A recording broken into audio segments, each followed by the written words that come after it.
আসসালামু আলাইকুম ওয়া রাহমাতুল্লাহি ওয়া বারাকাতুহু। আলহামদুলিল্লাহ নাহমাদুহু ওয়া নুসাল্লি আলা রাসূলিহিল কারীম, আম্মা বা'দ।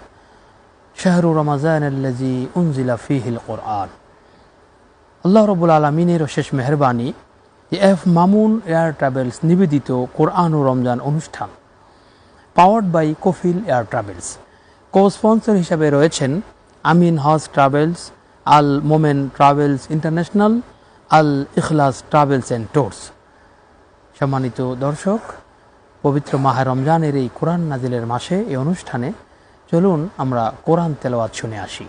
আউযু বিল্লাহি মিনাশ শাইতানির রাজীম। বিসমিল্লাহির রাহমানির রাহিম। ওয়ালাকাদ ضربنا للناس في هذا القرآن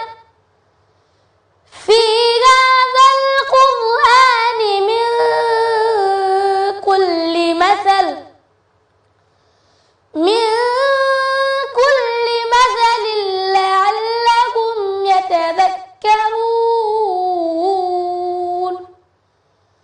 قرآنا عربيا غير ذي عوج لعلهم يتقون. ضرب الله مثلا رجلا فيه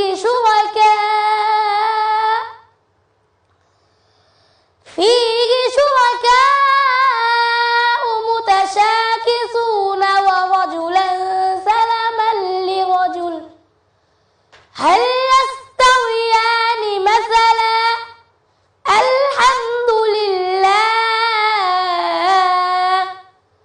صدق الله العظيم. আলহামদুলিল্লাহ, আমরা পবিত্র তেলাওয়াত শুনে আসলাম। এবার আমরা আজকের স্টুডিওতে আমন্ত্রিত অতিথির সাথে পরিচিত হব। আমার ডানে রয়েছেন বিশিষ্ট ইসলামী চিন্তাবিদ, লেখক মাওলানা জাহিদুল ইসলাম। আসসালামু আলাইকুম ওয়া রাহমাতুল্লাহি ওয়া বারাকাতুহু। মাঝে রয়েছেন বিশিষ্ট শিক্ষাবিদ মাওলানা মোহাম্মদ সাইফুল ইসলাম। আসসালামু আলাইকুম ওয়া রাহমাতুল্লাহি ওয়া বারাকাতুহু। এবং সর্বশেষে রয়েছেন ইসলামী চিন্তাবিদ মাওলানা রশিদ আহমেদ শাহিন। আসসালামু আলাইকুম ওয়া রাহমাতুল্লাহ। ওয়ালাইকুম আসসালাম ওয়া রাহমাতুল্লাহি ওয়া বারাকাতুহু। আপনারা কেমন আছেন? আলহামদুলিল্লাহ।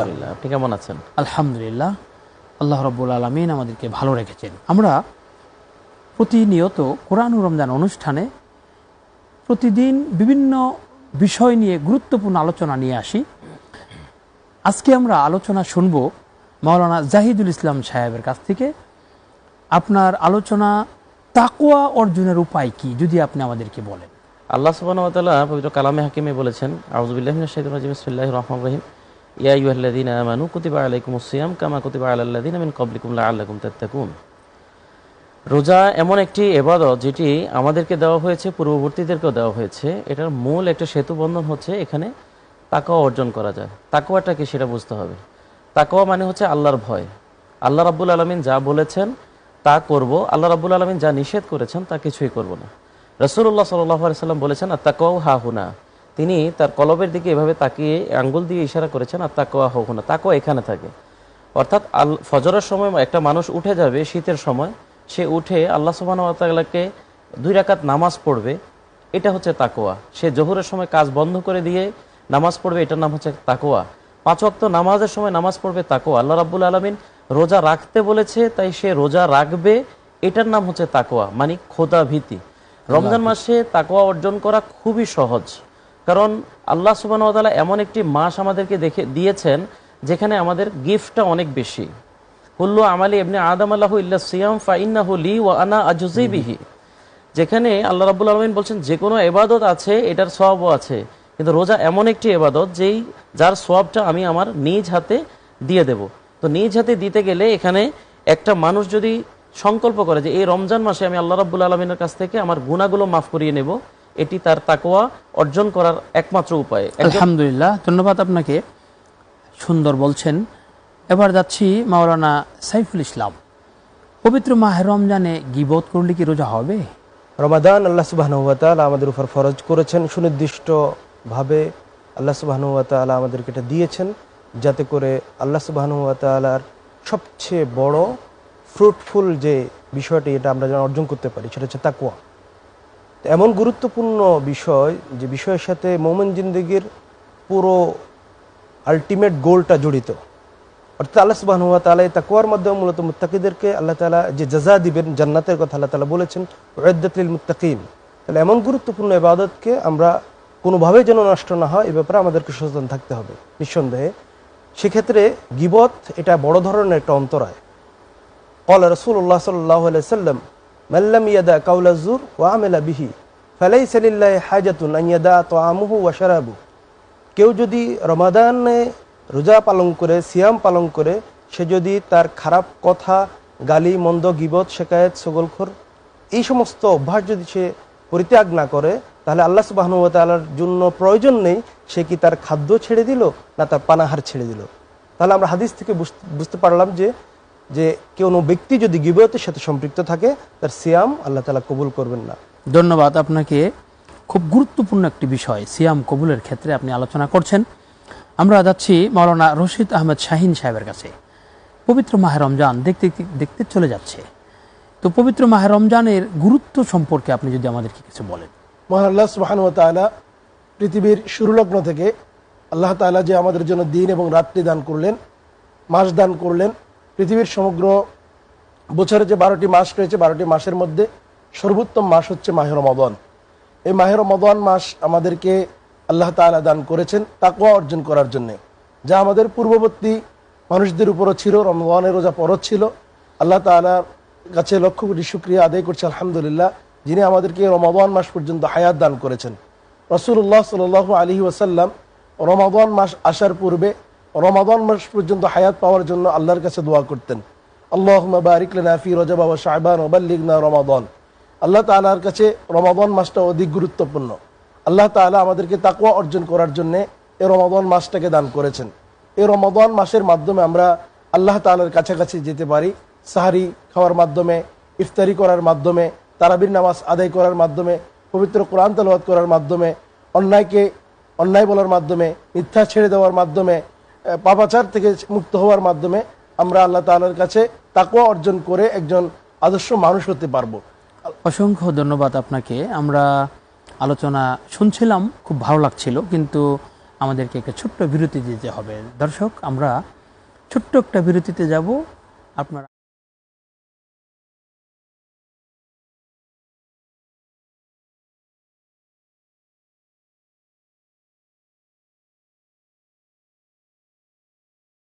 আলহামদুলিল্লাহ, আমরা বিরতির পরে আবারও ফিরে আসলাম কোরআন ও রমজান অনুষ্ঠানে। এ পর্যায়ে আমরা জনাব জাহিদুল ইসলাম, আপনি খুব চমৎকার করে বিরতির পূর্বে তাকওয়া অর্জনের উপায়গুলো বলছিলেন, আর বাকি কি কি পদ্ধতিতে আমরা তাকওয়া অর্জন করতে পারি? জি ধন্যবাদ। আমি হাদিসে কুদসি থেকে তাকওয়া অর্জনের কিছু টিপস আমি দিচ্ছি। রাসূলুল্লাহ সাল্লাল্লাহু আলাইহি সাল্লাম আল্লাহ রাব্বুল আলামিন সরাসরি কাউল থেকে বলছেন, ইযা কানা সাওমি আহাদিকুম ফালা ইয়ারফাস ওয়ালা ইয়াসখাব। রমজান মাস এমন একটি মাস, এই মাসে তাকওয়া অর্জন করতে হলে তাকে অবশ্যই খারাপ কথা, খারাপ কাজ সবকিছু ছেড়ে দিতে হবে। অর্থাৎ রমজান মাসে সে এটা ট্রেনিং নিয়ে নেবে যাতে করে আর বাকি 11টি মাসও সে এইভাবে না করে। তার যতদিন হায়াত থাকে, হায়াত থাকা অবস্থায় সে যেন এরকম আর কখনো খারাপ কোনো কিছুতে লিপ্ত না হয়। ফালা ইয়ারফাস ওয়ালা ইয়াসখাব ফাইন সাবা আহাদুন আও কাতালাহু ফালিয়াকুল ইন্নী আমরুস সাইম। দেখেন, এই সময়ে আমাদের দাঙ্গা হাঙ্গামা এমন একটা পর্যায়ে গিয়ে পৌঁছেছে যে আমরা অপরকে মারতে পারলেই আমরা সবচেয়ে বেশি খুশি। অথচ রোজা আমাকে তাকওয়া অর্জন শেখাচ্ছে, পাশাপাশি আমাকে এটাও শেখাচ্ছে যে তোমাকে ধৈর্যশীল হতে হবে, অন্যর উপরে অত্যাচার করা যাবে না। তোমার উপরে যদি কেউ জুলুম করে তাহলে তুমি মাজলুম হয়ে যাও, তুমি জালিম হইও না। যদি তোমাকে কেউ মারতে আসে রোজা রাখা অবস্থায়, তোমার উপর আক্রমণ করে, তুমি বলবা যে আমি রোজাদার। এই হাদিসের এবারটা এত সুন্দর করে বলছে, ফাইন সাবা আহাদুন আও কাতালাহু ফালিয়াকুল ইন্নী আমরুস সাইম। হ্যাঁ, আর এই রোজাটা এমন একটা রোজা, আসিয়ামু জুন্নাহ, এটা হচ্ছে একটা ঢাল স্বরূপ।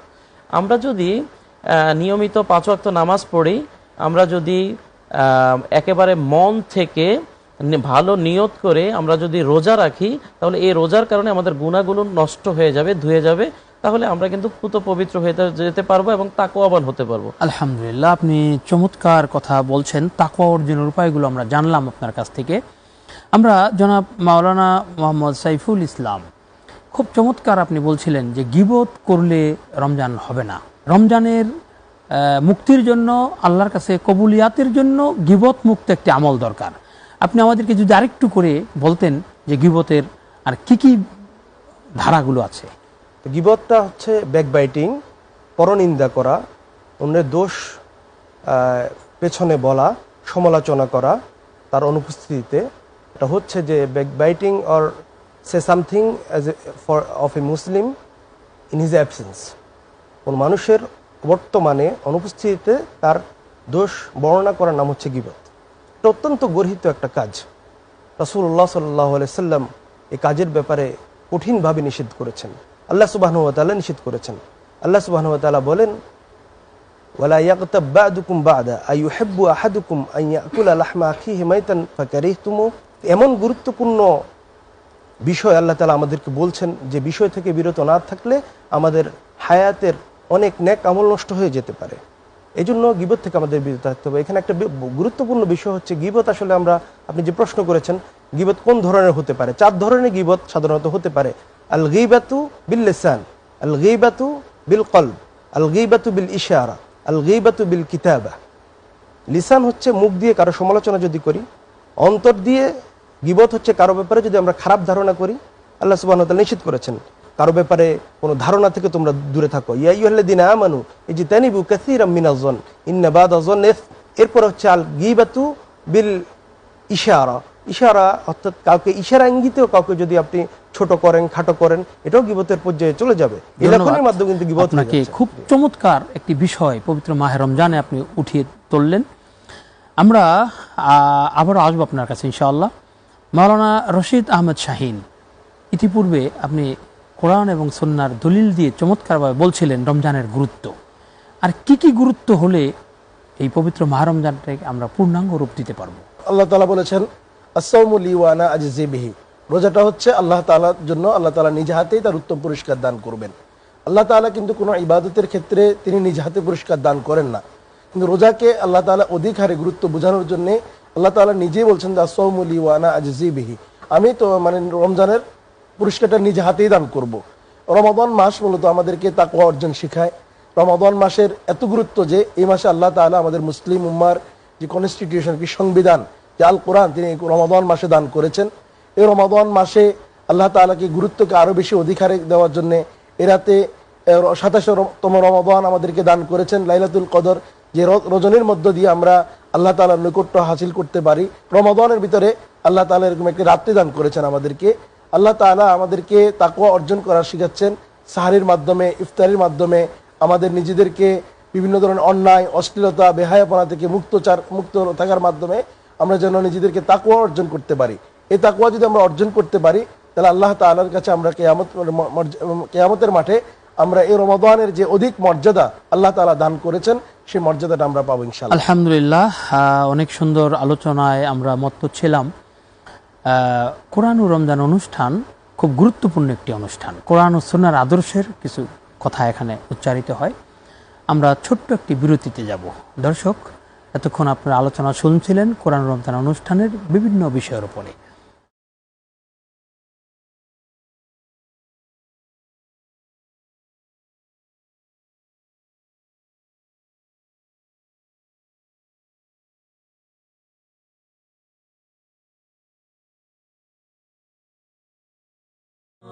আলহামদুলিল্লাহ, আমরা বিরতির পর আবারও চলে আসলাম কোরআন ও রমজান অনুষ্ঠানে। বিরতির পূর্বে বিশিষ্ট শিক্ষাবিদ মাওলানা জাহিদুল ইসলাম সাহেবের কাছ থেকে তাকওয়া অর্জনের উপায়গুলো শুনছিলাম। জনাব জাহিদুল ইসলাম, আপনি তাকওয়া অর্জনের উপায়গুলো আমাদেরকে বলছিলেন চমৎকারভাবে, আরও যদি একটু তথ্য দিতেন।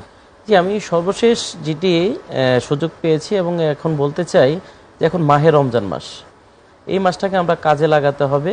আমরা এতদিন নামাজ পড়িনি, অনেকে আছে নামাজ পড়েনি, সে কিন্তু চিন্তা করছে যে আমি তো নামাজ পড়িনি, আমি তো একেবারে বাদ হয়ে গেছি, এটা শয়তানি কার্যকলাপ। তো এটা থেকে বিরত হয়ে আমরা আল্লাহর দিকে ফিরে আসতে হবে। আমরা নামাজ এই রমজান মাসেই নিয়ত করব যে আমরা আজ থেকে এই মুহূর্ত থেকে আর এক ওয়াক্ত নামাজও আমরা ত্যাগ করব না, কারণ নামাজ যে ব্যক্তি ত্যাগ করবে সেই ব্যক্তি কাফের হয়ে যাবে। অতএব আমি মুমিন থাকতে চাই, আমি তাকওয়াবান থাকতে চাই। আর এই যে রমজান মাস আমরা রোজা রাখছি, এই রোজা এখন রাখছি এটাই শেষ নয়, সারা বছর রোজা আছে, আমাদেরকে রোজা রাখতে হবে। বিভিন্ন নফল রোজা আছে, এই যে রমজান মাস শেষ হবে এরপরে 6টি রোজা আছে, যেটি খুবই গুরুত্বপূর্ণ। রাসূলুল্লাহ সাল্লাল্লাহু আলাইহি ওয়াসাল্লাম প্রতি সোমবার বৃহস্পতিবার রোজা রাখতেন, তা গুরুত্বপূর্ণ। এছাড়াও আইয়ামে ভিজের 3টি রোজা আছে, গুরুত্বপূর্ণ। ধন্যবাদ আপনাকে, আপনি খুব সুন্দর তথ্য দিয়ে উপস্থাপন করলেন। আমরা ইতিপূর্বে জনাব সাইফুল ইসলাম সাহেবের কাছ থেকে গীবতের অনেক তথ্য পেয়েছিলাম, একেবারে সংক্ষিপ্ত পরিসরে যদি একটু বলেন।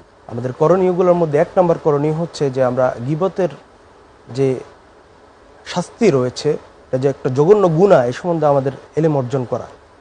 কারণ ইমাম বুখারী বলেছেন আল আমালু কাবলাল আল ইলমু কাবলাল আমল, কারণ আপনাকে যে কোনো আমল করতে হলে তার আগে তার বিষয়ে সুনির্দিষ্টভাবে জ্ঞান অর্জন করতে হবে। পাশাপাশি আমাদের গীবত হয় এমন মাজলিস আমাদের ত্যাগ করতে হবে। আমাদেরকে গীবতের শাস্তির ব্যাপারে নিজেকে সতর্ক হতে হবে। অধিক সময় আল্লাহর জিকির দিয়ে জিহ্বাকে ভিজিয়ে রাখতে হবে। সাথে সাথে আমরা এই একটা পরনিন্দা, গভীরতম একটা গুনাহ, এই শাস্তির ব্যাপারে আমরা যখন নিজেরা নিজেদেরকে রিমাইন্ড করব, আমরা এখান থেকে বিরত থাকতে পারবো। এবং সর্বশেষ আমরা আল্লাহর কাছে দোয়া করব যাতে করে আল্লাহ সুবহানাহু ওয়া তাআলা এরকম গর্হিত কাজ থেকে যেন আল্লাহ তাআলা আমাদেরকে বিরত রাখে। এই জন্য যে গীবত যে জিহ্বা দিয়ে হয়, যে উচ্চারণ দিয়ে হয়, যে ভাষা দিয়ে হয়, এই ভাষার ব্যাপারে, এই লিসানের ব্যাপারে রাসূলুল্লাহ সাল্লাল্লাহু আলাইহি সাল্লাম আমাদেরকে সতর্ক করেছেন। ক্বালা রাসূলুল্লাহ সাল্লাল্লাহু আলাইহি সাল্লাম মান আযমানা মা বাইনা লিহিয়াইহি ওয়া মা বাইনা রিজলাইহি আযমানতু লাহুল জান্নাহ। কেউ যদি তার 2 চোয়ালের মাঝখানে যা আছে, অর্থাৎ জিহ্বার কথা বলেছেন রাসূলুল্লাহ সাল্লাল্লাহু আলাইহি সাল্লাম, এবং তার 2 রানের মাঝখানে যা আছে, এটাকে যদি হেফাজত করে, এই 2টা জিনিসের হেফাজত যদি কেউ করে, আমি নবী মুহাম্মদ সাল্লাল্লাহু আলাইহি সাল্লাম তার জন্য জান্নাতের জিম্মাদার হয়ে যাব। সুবহানাল্লাহ, আলহামদুলিল্লাহ, আলহামদুলিল্লাহ। চাই যে রমাদান পাওয়ার পরে জান্নাত পাওয়ার জন্য গীবত থেকে বেঁচে থাকা আমাদের জন্য অত্যন্ত জরুরি। চমৎকার চমৎকার কথা বলছেন। আসলে কোরআন ও রমজান অনুষ্ঠানে আমার মন চায় যে আপনাদেরকে আরও উন্মুক্ত করে দেই, কিন্তু সময়ের তো বাধ্যবাধকতা আছেই। এ পর্যায়ে মাওলানা রশিদ আহমেদ শাহীন ছোট্ট করে এক কথায় রমজানের গুরুত্বের শেষ লিসানটা যদি আপনি একটু আমাদের বলেন। এই প্রশিক্ষণের মাসে আমরা প্রশিক্ষণ গ্রহণ করে বাকি 11টি মাস আমরা এই রমাদানের মতো করে যদি আমাদের নিজেদের জীবন পরিচালনা করতে পারি, তাকওয়ার যে গুণ আমরা অর্জন করতে পারলাম রমাদানের মাধ্যমে, সেই গুণে যদি আমাদের বাকি 11টি মাস আমরা পরিচালনা করতে পারি, তাহলে অবশ্যই আল্লাহ তাআলা আমাদের রমাদান থেকে আমরা যে শিক্ষা গ্রহণ করলাম, সেই শিক্ষার আলোকে যদি আমাদের পথ চলাকে আমরা শানিত করতে পারি, তাহলে আমরা জান্নাতি একজন মানুষ হিসেবে নিজেদেরকে আল্লাহ তাআলার কাছে উপস্থাপন করতে পারবো ইনশাআল্লাহ। আলহামদুলিল্লাহ, অনেক অনেক ধন্যবাদ জনাব মাওলানা জাহিদুল ইসলাম, মাওলানা মোহাম্মদ সাইফুল ইসলাম এবং মাওলানা রশিদ আহমদ শাহীন। আপনারা কষ্ট করে আমাদের এই স্টুডিওতে এফ মামুন এয়ার ট্রাভেলসের সৌজন্যে নিবেদিত কোরআন ও রমজান অনুষ্ঠানে সময় দিয়েছেন। এজন্য দর্শক, আমরা দেখতে দেখতে সময় আমাদের শেষ হয়ে গেল। আমরা আসবো প্রতিনিয়ত কোরআন ও রমজান অনুষ্ঠান নিয়ে আপনাদের সামনে। আজকে চলুন আমরা একটা ইসলামী সঙ্গীত অথবা হামদনাথ শুনতে শুনতে আজকের অনুষ্ঠানের শেষ রেখাটা নিই। আসসালামু আলাইকুম রহমতুল্লাহি ওয়া বারাকাতুহু। হে নামাজি আমার ঘরে নামাজ পড়ো আজ, দিলাম তোমার চরণ তলে হৃদয় যায় নামাজ। হে নামাজি আমার ঘরে নামাজ পড়ো আজ, দিলাম তোমার চরণ তলে হৃদয় যায় নামাজ।